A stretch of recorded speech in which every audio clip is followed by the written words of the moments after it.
Hi, this is Nikki with us podcasting to you from the Sussex newspaper. It's snowing and the children absolutely love it. As soon as the first flakes fall, they grab their hats and scarves, jump into their Wellington boots, rush outside and launch gigantic balls of ice haphazardly at one another. They scream, they laugh, they cry. For kids, snow means fun, fun, fun. But is the snow fun for everyone?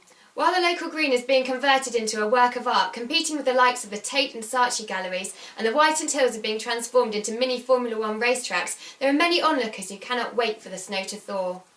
I'm not only talking about those of us who get their travel plans disrupted, their schools being closed, or their heating going inconveniently kaput.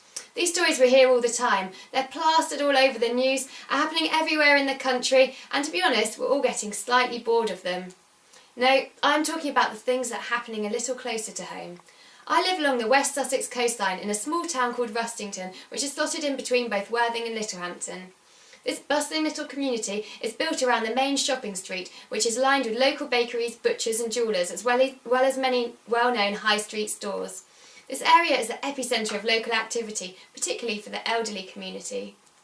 Many of the town's local shoppers will make the short trip from their homes by bicycle or on foot, avoiding the worry of undergoing the inevitable, a fight for a parking space. Following the recent snowfall, my latest visit into town gave me quite a shock. The pavements that are usually alive with activity were eerily deserted. I felt like I'd accidentally walked onto the set of 28 Days Later. I'd never seen the place so quiet. In addition to the lack of people walking around, something else was fundamentally wrong, and suddenly it came to me. Where were all of the bicycles? The numerous metal cycle racks, usually round with rusting old bikes, interwoven with locks and inundated with large wicker baskets, were well and truly deserted.